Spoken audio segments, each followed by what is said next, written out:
Topic के start क्या होने वाला है?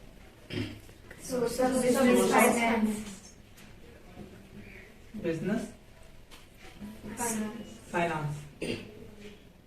ओके, चैप्टर होने वाला है सोर्स ऑफ बिजनेस फाइनेंस। देखिए, फाइनेंस का एक्चुअली मतलब क्या होता है? फाइनेंस का मतलब होता है सिंपली फंड से है। ओके, फंड से है या फिर कैपिटल से। और बिजनेस में फंड को या कैपिटल को क्या बनाया जाता है? ब्लड की तरह। जिस तरह हमारे बॉडी के लिए ब्लड का एडिक्वेट अमाउंट में होना इंपॉर्टेंट है, उसी तरह से बिजनेस में भी क्या होता है कि मनी का यानी फंड का यानी कैपिटल का एडिक्वेट अमाउंट में होना मस्ट होता है। जिस तरह हमारे बॉडी में अगर ज्यादा ब्लड हो जाए तो ये भी प्रॉब्लम करता है, और कम ब्लड होना भी प्रॉब्लम करता है। उस तरह बिजनेस में भी अगर ज्यादा कैपिटल हो जाए यानी ओवर कैपिटलाइजेशन हो जाए तो ये भी बिजनेस के लिए प्रॉब्लम है, और अगर अंडर कैपिटलाइजेशन होता है तो ये भी बिजनेस के लिए प्रॉब्लम क्रिएट करता है। इसलिए बिजनेस में एडुकेट अमाउंट ऑफ कैपिटल का अरेंजिंग करवाने अवेलेबल करवाना ये इंपॉर्टेंट बन जाता है, और इस एक्टिविटी को बोलते हैं फाइनेंसिंग। तो फाइनेंसिंग में क्या होता है कि अरेंजमेंट किया जाता है एडुकेट अमाउंट ऑफ कैपिटल का, वो भी राइट टाइम में। ओके, तो बिजनेस फाइनेंस से मतलब है सिर्फ बिजनेस फाइनेंस का एक्चुअली मीनिंग अगर बात करें सिंपली वर्ड में, तो बिजनेस फाइनेंस का मतलब है बिजनेस के फंड से। ये क्या है? फंड को बात करता है। तो फाइनेंस एक्चुअली क्या है? फंड बोल सकते हैं इसको, या बोल सकते हैं कैपिटल बोल सकते हैं इसको, या फिर सिंपली अगर बोले तो फिर मनी से। इन्हें तीन वर्ड यूज कर सकते हैं, फंड, कैपिटल और मनी। ओके, तो बिजनेस में जितनी भी एक्टिविटी होती है बिजनेस में, उन सारी एक्टिविटी के लिए क्या होता है? मोस्ट इंपॉर्टेंट फैक्टर या मोस्ट इंपॉर्टेंट रिसोर्सेज फंड और फाइनेंस और मनी।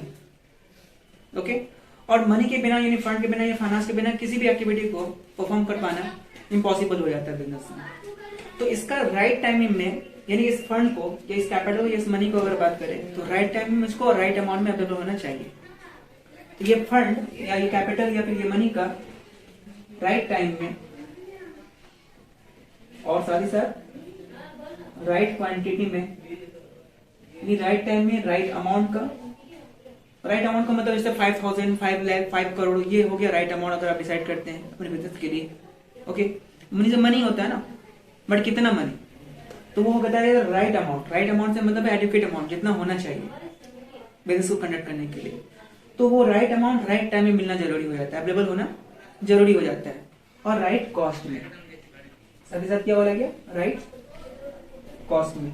तो जब आप राइट टाइम में और राइट अमाउंट और राइट कॉस्ट में अगर अवेलेबल करवा पाते हैं तो ये कहा जाएगा कि आप अपने बिजनेस में फाइनेंस को अच्छे तरीके से मैनेज कर पाते हैं। क्लियर है? तो अब सवाल ये आता है कि ये राइट अमाउंट और ये राइट टाइम में और राइट कॉस्ट में मिलने के लिए सबसे मोस्ट इंपॉर्टेंट होता है इसका सोर्स क्या है, पता होना जरूरी है। क्योंकि हम फंड को अवेलेबल करने की बात की जा रही है यहाँ पर, है कि फाइनेंस को अवेलेबल करवाने की बात किया जा रहा है। तो राइट टाइम में और राइट कॉस्ट में अवेलेबल तभी हो पाएगा जब आपके पास प्रॉपर नॉलेज होगा कि डिफरेंट सोर्सेस क्या है फंड का, डिफरेंट क्या कहते हैं कैपिटल के लिए या फिर मनी के लिए या फंड के लिए सोर्सेस क्या है, और उस सोर्स का कॉस्ट क्या पड़ सकता है। तो आज के इस टॉपिक में डिस्कशन करने वाले हम लोग हैं वो सोर्स जो है, वो सोर्स के बारे में डिस्कस करने वाले हैं कि वो सोर्स क्या है। और एक बिजनेसमैन के इसमें कॉमन प्रॉब्लम सुनने मिलता है कि पैसे की वजह से प्रॉब्लम हो रहा है। अक्सर ये सुनते हैं कि ना फाइनेंस की वजह से, मनी की वजह से क्या हो गया, बिजनेस में अपॉर्चुनिटी को एक्सप्लॉइट नहीं किया जा सका। यानी अपॉर्चुनिटी तो था बिजनेस में, बट उसको क्या हुआ, बेनिफिट नहीं ली जा सका। क्यों बेनिफिट नहीं ली जा सकी? उसके पीछे रीजन क्या था? लैक ऑफ फाइनेंस, पैसे की कमी, क्योंकि मुझके मेरे पास पैसा नहीं था। तो इसमें एक ये है कि ये कंटेंट को समझने के बाद आपको तो इतना कॉन्सेप्ट क्लियर हो जाएगा, इतना तो नॉलेज आइडिया आ जाएगा कि सोर्स की वजह से आपको प्रॉब्लम नहीं आएगा। यानी आपके पास जो प्रॉब्लम का एक कारण बन जाता था कि मुझको पता नहीं था कि पैसा कहां से अरेंज करें, मेरे पास पैसा नहीं था, मेरे पास मनी नहीं था। तो ये एक ऐसा नहीं कि हमारे पास सिर्फ हमारे पास जो मनी, हमारे पास जो रिसोर्स अवेलेबल है उसी से बिजनेस स्टार्ट करें। There are number of resources and there are number of sources of finance. तो टॉपिक में ये डिस्कस करेंगे कि what are the sources of the business finance. ऐसे नहीं कि सिर्फ ये माइंड हमारी है कि हमारे पास जो पैसा हम उसी से बिजनेस स्टार्ट कर सकते हैं, हमको बिजनेस करना है और बिजनेस के लिए वो 5 लाख की जरूरत है, या मेरे को बिजनेस करना है उसके लिए मुझको 50 लाख की जरूरत है, बट मेरे पास तो 50 लाख रुपए है नहीं, तो बिजनेस स्टार्ट कैसे करेंगे? तो प्रॉब्लम ये रहता है। कि 50 लाख रुपीज का रिक्वायरमेंट है और मेरे पास 5 लाख रुपीज है, तो 5 लाख रुपीज के साथ हम 50 लाख का बिजनेस का एक्सपेक्टेशन को कैसे फुलफिल कर पाएंगे? प्रॉब्लम ये आ जाता है। इस प्रॉब्लम को फुलफिल करने के लिए क्या कहते हैं, हम लोग डिफरेंट सोर्स के बारे में नॉलेज रखना पड़ेगा। तो आज के सेशन में ये जाने वाले हैं, आज के टॉपिक में जाने वाले कि what are the different sources of business finance. ऐसा नहीं कि हमारे माइंड में बस एक ही सोर्स है कि अपने पास पैसा कितना है और हम जिस स्केल का बिजनेस करना चाहते हैं उसके लिए तो वो ऑप्टिमम नहीं है, वो एडिक्वेट तो है नहीं, तो बिजनेस स्टार्ट नहीं कर सकते हैं। तो इस कारण से बिजनेस स्टार्ट करने के लिए जो लोग फेल हो जाते हैं उन लोगों के लिए एक बेस्ट सॉल्यूशन है कि वो इस कंटेंट के बारे में समझे, इस वीडियो को जरूर देखें। उससे एक आइडिया आ जाएगा कि मेरे पास और भी अल्टरनेटिव सोर्सेस होता है। ऐसा नहीं कि मेरे पास जो पर्सनल प्रॉपर्टी, मेरे पास पर्सनल फाइनेंस है, उससे बिजनेस स्टार्ट कर सकते हैं। Here number of sources. Okay, तो इसको ब्रॉडली 2 पार्ट में डिवाइड करेंगे सोर्स को। एक होता है ओनर्स, यानी हम इसको बात कर सकते हैं कि ओनर्स फंड। दूसरे को बात करेंगे डेट फंड। इसके और भी नाम है, इसको हम लोग कैपिटल फंड भी बोल सकते हैं ओनर्स फंड की जगह में, और डेट को बोल सकते हैं क्रेडिट फंड। इसको ये भी कहा जा सकता है कि बोरोड फंड।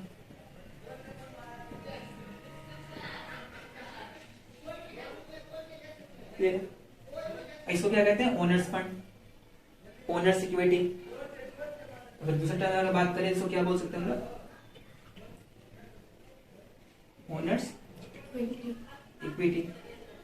मतलब अलग अलग नाम है बट काम एक ही है। तो अगर आपके पास पैसा नहीं तो आप उधार लेकर बिजनेस स्टार्ट कर सकते हैं, सिंपली मीनिंग अगर कहेंगे तो। ये बताता है कि आपकी अपनी खुद की, ये पोर्शन बताता है आपका खुद का अपना पर्सनल प्रॉपर्टी को इंडिकेट करता है।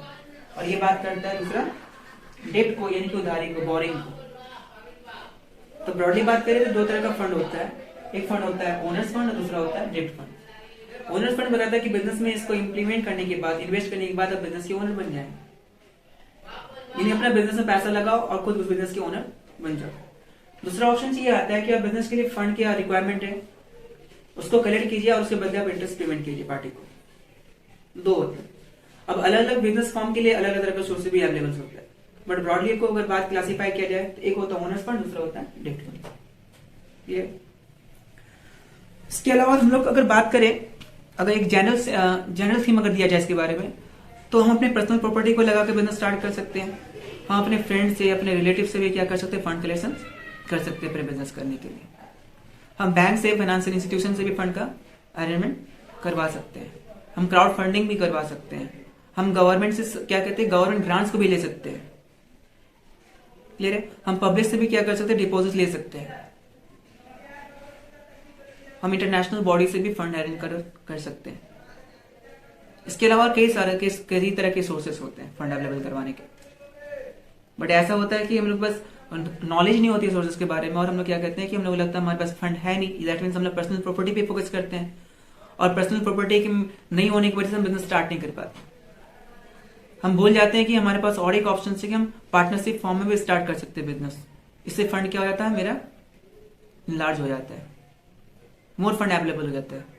आपको लगता है 10 लाख रुपीज फंड का रिक्वायरमेंट है, मेरे पास तो कोई है ही नहीं पैसा इतना, मेरे पास तो 3 लाख रुपीज है, तो आप 7 लाख रुपीज का अरेंजमेंट इस तरह से कर सकते हैं कि आप तो या तो फिर लोन लीजिए, यानी कि आप क्या कर सकते हैं कि डेट फंड का अरेंजमेंट कर सकते हैं, या दूसरा आपके पास ऑप्शन है कि आप ओनर्स फंड का अरेंजमेंट करवा सकते हैं। ओनर्स फंड का अरेंजमेंट करवाने का ऑप्शन क्या रहता है कि आप सोल प्रोप्राइटरशिप से पार्टनरशिप में कन्वर्ट कीजिए, या फिर सोल प्रोप्राइटरशिप से आप क्या कीजिए, इसको कंपनी फॉर्म में कन्वर्ट कर लीजिए, या फिर आप इसको कोऑपरेटिव फॉर्म में कीजिए, आपके पास तो ऑप्शन है, या फिर आप ज्वाइंट वेंचर फॉर्म में स्टार्ट कीजिए काम करना।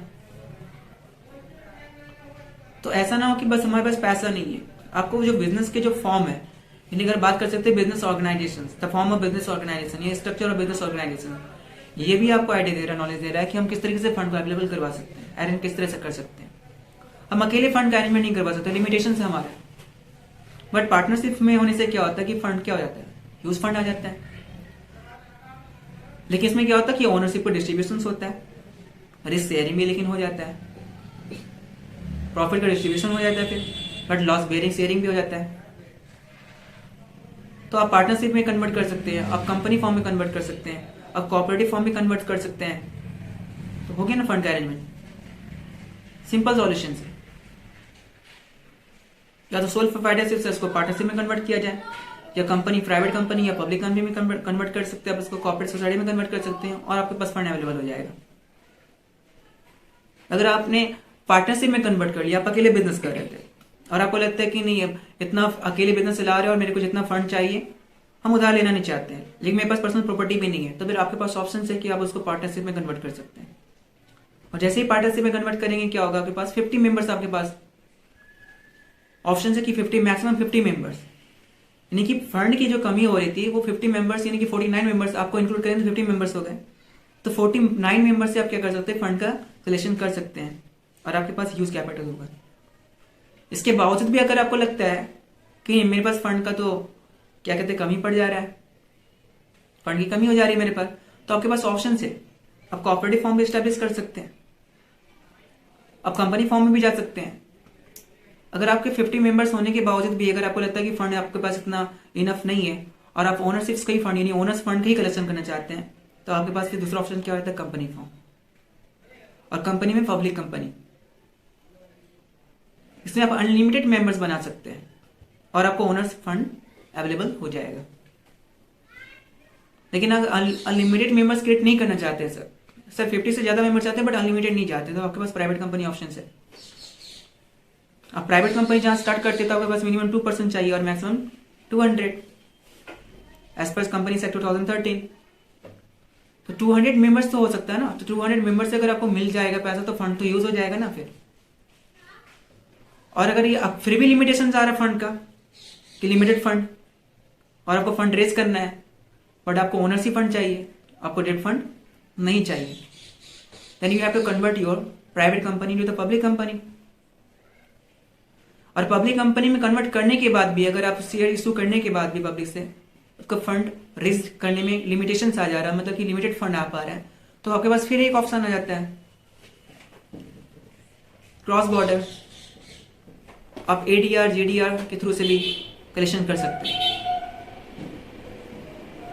यानी अनलिमिटेड मेंबर्स है, अनलिमिटेड मेंबर्स सब्सक्राइब कर सकते हैं, अनलिमिटेड मेंबर्स से कलेक्शन कर सकते हैं बट कलेक्शन नहीं आ पा रहा है, तो आप क्रॉस कर सकते हैं अपने कंट्री के बॉर्डर को और आपके पास फंड अवेलेबल होगा, वो भी ओनरशिप फंड। तो आप एडीआर जेडीआर के थ्रू से भी क्या कर सकते हैं, फंड का रेज कर सकते हैं, आप फंड का अरेंजमेंट करवा सकते हैं। लेकिन अगर आपको जाना है कि नहीं सर मैं ओनरशिप का शेयरिंग करना नहीं चाहते, I am not interested in the sharing of the ownership, मैं रिस्क लेने के लिए भी तैयार हूं, ओनरशिप शेयर करने के लिए बट रेडी नहीं हूं, तब ऐसे कंडीशन में क्या होगा, आपको बोरिंग फंड का अरेंजमेंट करना पड़ेगा। बट बोरिंग फंड में क्या होता है, आपको फिक्स रेट ऑफ इंटरेस्ट लगता है जो फिक्स फाइनेंशियल चार्ज है, और हमको ये क्या बोलते हैं, it is charge against profit, आपको प्रॉफिट हो या ना हो आपको देना पड़ेगा, आपके लिए फिर ये रिस्की हो जाता है। बट बेनिफिट ये हो जाता है कि आपको रिस्क तो शेयर इसमें नहीं हो सकता, बेनिफिट ये मिल जाता है कि सारा का सारा प्रॉफिट आपका होगा, यानी कंट्रोल सिर्फ आपका रहेगा बिजनेस में, किसी और का कंट्रोल नहीं होने वाला। क्लियर है? तो उसमें भी क्या कई तरह के मल्टीपल ऑप्शन आ सकते हैं। अगर आपको बोरिंग करना है, यानी बोर्ड फंड लेना है, आपको डेब्ट फंड लेना है, क्रेडिट फंड लेना है, तो ये फंड आपको कहां कहां से मिल सकते हैं, आपके फ्रेंड से मिल सकते हैं, आपके अपने रिलेटिव से मिल सकते हैं। आपको ये फंड कहां कहां से मिल सकता है, फ्रेंड से मिल सकता है, रिलेटिव से मिल सकते हैं, आपके क्रेडिटर से मिल सकता है, सप्लायर से मिल सकता है, माइक्रो फाइनेंस से मिल सकता है, सेल्फ हेल्प ग्रुप से मिल सकता है, पब्लिक से मिल सकती है आपको ये फंड, बैंक से, फाइनेंशियल इंस्टीट्यूशन से, यानी फाइनेंशियल कंपनी चाहे वो बैंकिंग हो या फिर नॉन बैंकिंग हो, दोनों से अवेलेबल हो सकता है, गवर्नमेंट से भी फंड मिल सकता है, पब्लिक से भी आपको लोन मिल सकता है। यानी जब बोरिंग फंड के बारे में बात करें तो यहाँ पर लोन के नाम पे आता है ये चीज कि आप अपने दोस्तों से भी लोन ले सकते हैं, आप अपने रिलेटिव से भी लोन ले सकते हैं, फैमिली मेंबर से भी लोन ले सकते हैं।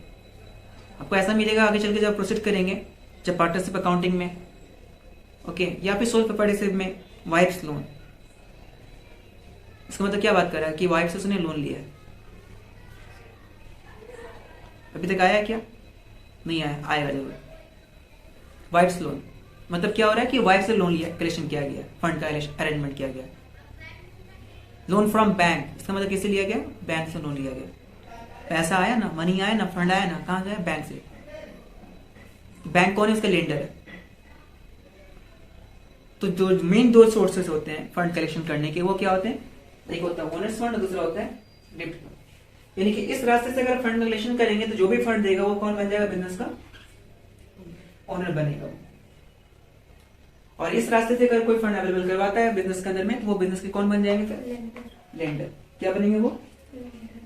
लेंडर। अगर इस रास्ते से पहुंचता है तो क्या बनेगा वो? फिर लेंडर। ओके। तो किसी भी बिजनेस में अगर आपको ओनर बनना है तो आपको ओनर्स फंड में कंट्रीब्यूशन देना पड़ता है।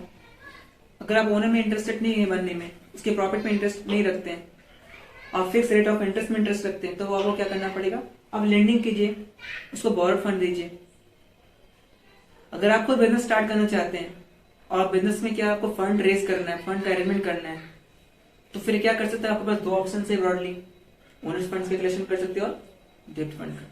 अब वहीं से आप दोनों में से किसी फंड का कलेक्शन नहीं करना चाहते हैं तो फिर आप बिजनेस को एक्सपेंड नहीं कर सकते, फिर आपका बिजनेस का जो स्केल होगा वो कांस्टेंट हो जाएगा।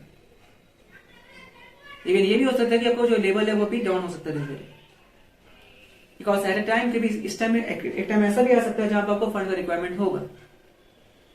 तो ऐसे कंडीशन में क्या होने वाला है कि आपको फंड या तो अपनी पर्सनल प्रॉपर्टी अप्लाई करनी पड़ेगी या फिर आपको बोरिंग करना पड़ेगा। इसके अलावा और एक ऑप्शन होता है ओनर्स फंड का। अगर हम बात करें रिटेन्ड अर्निंग या फिर बोल सकते हैं इसको रिजर्व, जो कि आपने अकाउंटिंग में पढ़ा है रिजर्व के बारे में चैप्टर्स। जब बिजनेस को प्रॉफिट होता है बिजनेस क्या करती है? इसको कुछ पार्ट को सेव करके रख लेती है फ्यूचर्स के लिए, अनसर्टेनिटी के लिए, अनसर्टेन लॉसेस के लिए, कुछ भी हो सकता है ना। उसमें ये भी बात किया गया था ये फंड अवेलेबल करवाता है ना फ्यूचर्स में, एक्सपेंसेस के लिए, ग्रोथ के लिए फंड अवेलेबल होता है इससे। तो आपको वहां से आइडिया क्लिक होना चाहिए कि फंड अरेंजमेंट करने का एक सोर्स क्या होता है? Retained earning reserve. तो रिजर्व फिर किस टाइप का आ जाएगा? Fund owner's fund.